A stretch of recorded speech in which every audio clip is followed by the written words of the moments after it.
Tahukah adik-adik, terutama generasi Gen Z saat ini, itu kenyataan di lapangan itu susah diajak kerjasama di dalam dunia pekerjaan. Nah, mau tahu fakta-faktanya seperti apa, kenapa Gen Z itu susah diajak kerjasama di dalam dunia pekerjaan? Tetap stay tune di channel saya, kita bahas ini lebih dalam.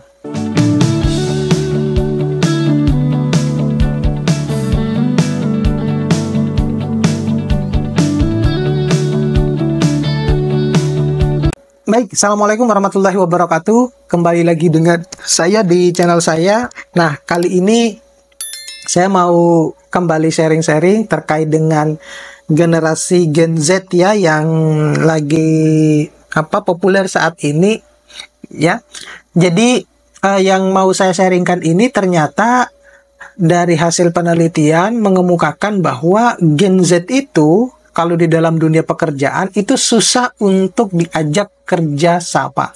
Padahal adik-adik perlu ketahui bahwa ketika kita sudah terjun ke dunia pekerjaan, kita itu harus menyampingkan, membuang jauh-jauh ego kita ya terkait dengan yang namanya egoisme ya di dalam sebuah pekerjaan. Karena di dalam pekerjaan itu yang dibutuhkan itu adalah kerja tim. Nah, jadi kalau Anda tidak bisa bekerja secara tim, itu sebenarnya sadar tidak sadar Anda hanya mengukir kegagalan Anda di dalam dunia pekerjaan gitu. Nah, ada beberapa stereotip yang negatif yang melekat pada generasi Gen Z atau sering kita disebut dengan generasi Z itu, dimana generasi yang lahir pada tahun 97 sampai 2012 ya. 2012 ini konon dianggap kurang mampu bekerja sama di dalam dunia kerja ya. Jadi terutama ketika kita bekerja secara tim. Nah, dalam data yang dipublish oleh GWI, itu salah satu lembaga market research di USA, disebutkan bahwa 72% Gen Z itu sangat membatasi dirinya dalam urusan kehidupan maupun pekerjaan mereka. Jadi menolak yang namanya hustle culture ya. Hustle culture yang menganut the soft life ya, atau gaya hidup santai dan nyaman ya, seperti itu.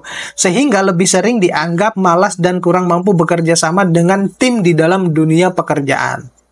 Nah, anggapan negatif lain terhadap generasi Gen Z ini yaitu rentan terhadap kecemasan. Ya, jadi setidaknya sekitar 29% Gen Z itu mengaku bahwa dirinya memang rentan dengan yang namanya kecemasan. Nah, hal ini menuai kritik dan dianggap bahwa generasi Gen Z itu adalah sosok yang baperan. Ya, ini pernah juga saya bahas di sebelumnya bahwa kalau kita lihat Gen Z itu mudah sekali baperan dan tidak bisa cepat-cepat move on. Itu ya. Nah, terlepas dari judgment tersebut, ternyata ada juga sisi positifnya. Jadi sekitar 37% mengakui menghargai arahan dari rekannya ya. Jadi masih adalah yang masih mau belajar dan mau mengikuti arahan dari rekan-rekan setimnya. Nah, sebelum jauh kita memberi label baik positif ataupun negatif terhadap Gen Z ini, ada baiknya kita membahas ya, apa saja sebenarnya faktor-faktor yang mempengaruhi Gen Z itu susah untuk bekerja sama di dunia pekerjaan.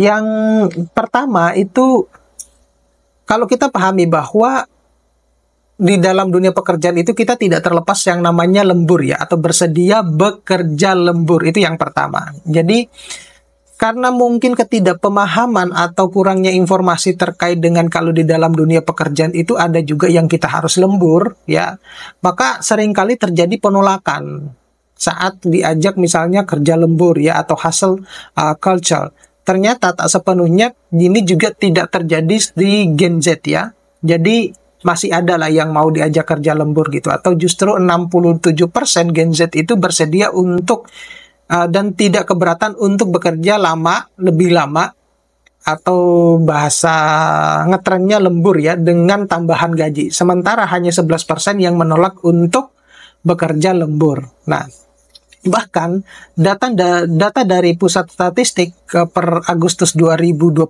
itu menunjukkan bahwa Gen Z itu lebih lama dibandingkan dengan generasi milenial kalau dalam urusan pekerjaan, ya.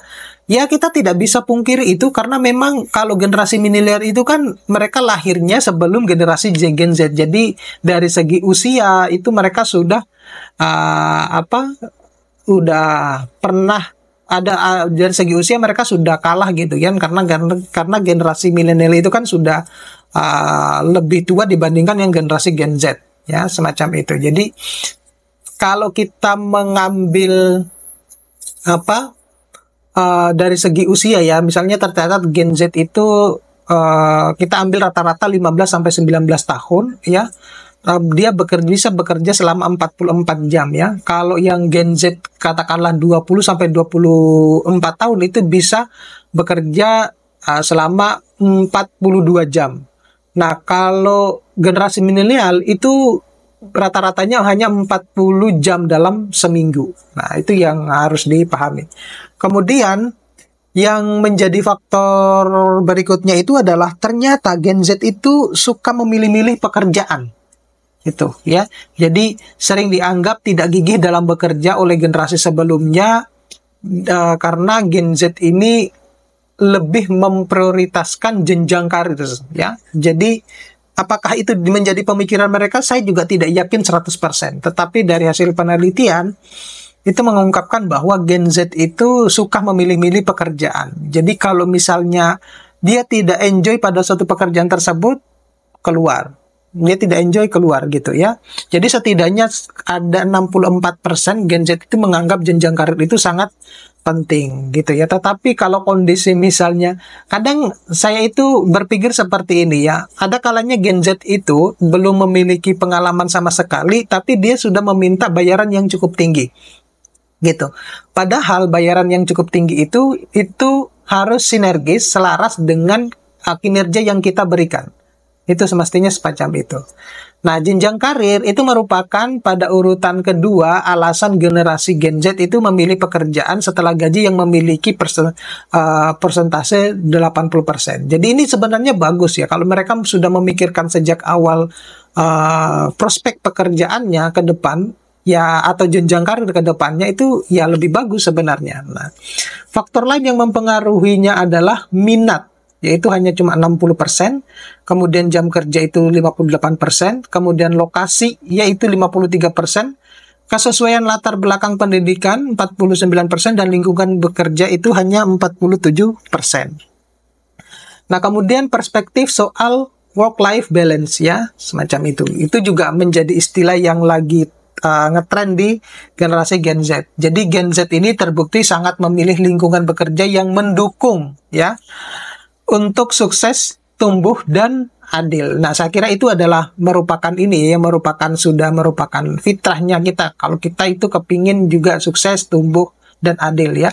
Tercatat 69% Gen Z itu setuju soal work-life balance, sementara ini hanya 50% Gen Z yang tidak setuju dengan perspektif tersebut. Kemudian yang berikutnya itu adalah sistem dan lokasi kerja, ya. Kalau sistem dan lokasi kerja itu work from home ternyata masih menjadi dambaan bagi generasi Gen Z, ya, yaitu sekitar 36%, ya.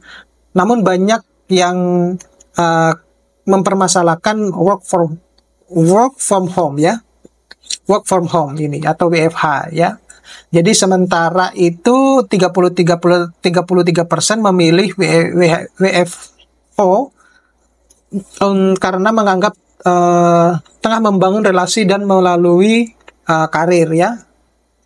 Kemudian bukan kutu loncat, ya, bukan kutu loncat. Jadi label soal Gen Z sebagai kutu loncat atau sering pindah tempat kerja nyatanya masih sepenuhnya benar, gitu. Jadi mayoritas Gen Z ini 88% percaya setidaknya 3 tahun adalah waktu yang ideal menetap dalam suatu perusahaan, ya sekitar 12% lebih itu idealnya memilih 1 sampai 2 tahun itu cukup bekerja pada satu perusahaan. Tapi adik-adik ingat bahwa kalau Anda punya rekam jejak semacam itu pasti perusahaan-perusahaan yang lain tidak akan menerimanya gitu, karena mereka akan apa?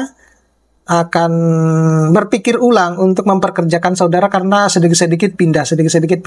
Nah, itu ya. Nah, oke. Saya kira itu yang bisa saya sharingkan. Mudah-mudahan ini bisa bermanfaat buat adik-adik. Nanti kita bisa ketemu pada video-video berikutnya. Terima kasih. Saya akhiri. Assalamualaikum warahmatullahi wabarakatuh.